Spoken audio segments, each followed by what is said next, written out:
security failure at the highest level. We now know, just this morning, we learned the Secret Service director in her first public comments said this: the Secret Service is working with all involved federal, state, and local agencies to understand what happened, how it happened, and how we can prevent an incident like this from ever taking place again.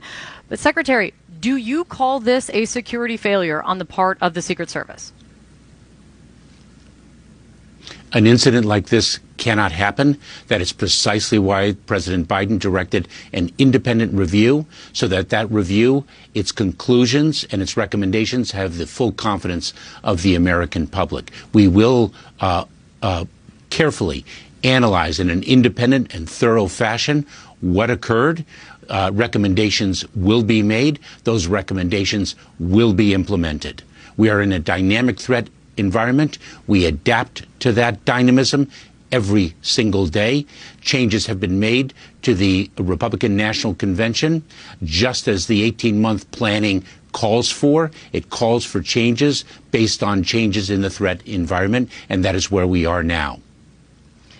If you don't want to say, because a review is still happening, who failed in terms of the security around this rally, do you agree that it was a failure? You said this cannot happen, but first and foremost, before you make sure you make the changes, you have